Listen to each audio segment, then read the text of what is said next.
Assalamualaikum warahmatullahi wabarakatuh. Perkenalkan, kami dari kelompok 6 yang beranggotakan yaitu Azhara Alfiana, Mega Triyulika, dan saya sendiri Afifi Rahmawati. Di sini kami akan mereview tentang buku yang kita pelajari, yaitu dengan judul Buku Ajar Retorika dengan ISBN 978 623 7726 814. Penulis buku yaitu ada dua. Yang pertama, Danik Sulistiarini, SOS Mikom dan Media ST. Dan yang kedua, Dr. Ana Gustina Zainal MSI. Penerbit buku yaitu CVAA Rizki, terbit buku 2020, Pages buku 184, kategori buku non-fiksi. Bab 1 berjudul Sekilas tentang Retorika. Kita harus mengetahuinya lebih dahulu, yaitu yang di dalamnya ada istilah retorika, pengertian retorika, dan unsur pendukung retorika.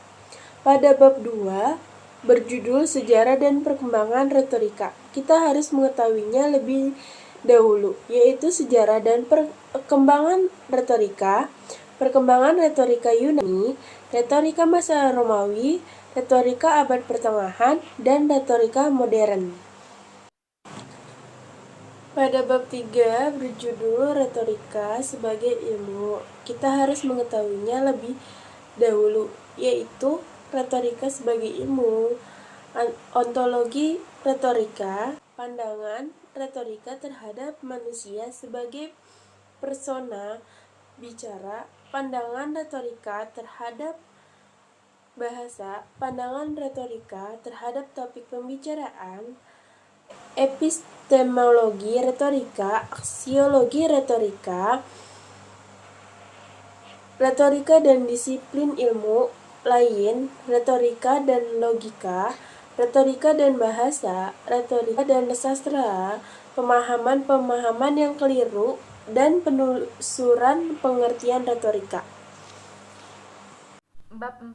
Fungsi, jenis, strategi, dan gaya retorika. Bab ini menjelaskan lebih lanjut mengenai berbagai hal tentang retorika. Fungsi, jenis, strategi, dan gaya retorika merupakan fokus pembahasan dalam bab ini. Bab yang kelima, unsur-unsur dalam retorika. Bab ini akan membahas mengenai unsur-unsur yang terlibat dalam retorika, yaitu pembicara atau komunikator, pesan, dan halayak atau audiens.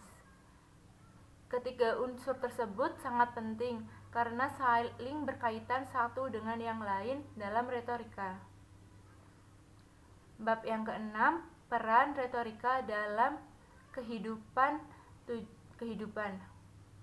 Tujuan dari bab ini adalah memberikan pemahaman kepada mahasiswa tentang peran retorika dalam berbagai bidang kehidupan, seperti politik, ekonomi, seni, tulisan, dan pendidikan.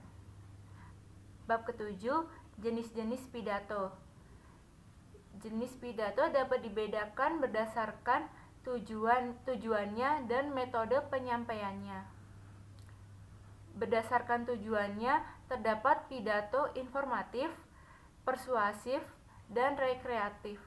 Sedangkan berdasarkan metode penyampaiannya, terdapat metode impromptu, manuskrip, menghafal, dan extemporer. Bab ini akan menguraikan berbagai jenis pidato tersebut. Bab ini bertujuan untuk memberikan pengetahuan mengenai jenis-jenis pidato berdasarkan tujuannya dan metode penyampaiannya.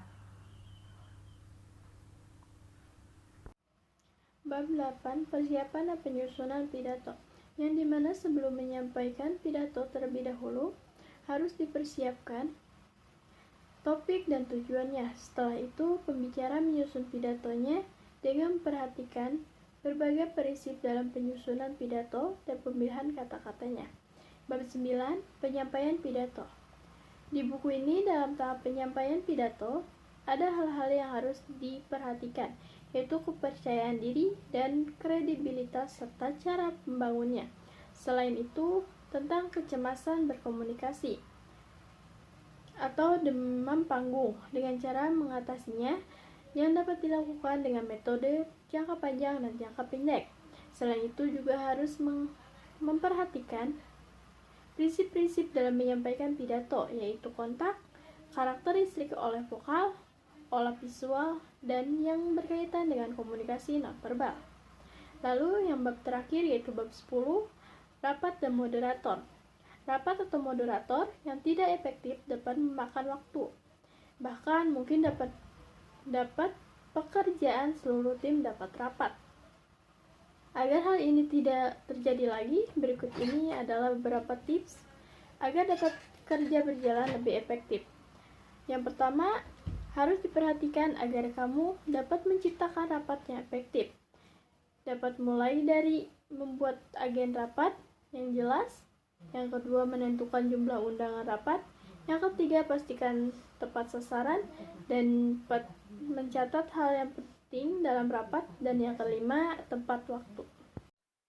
Sekian dari kelompok kami, Acis mereview buku Ajar Retorika. Wassalamualaikum warahmatullahi wabarakatuh.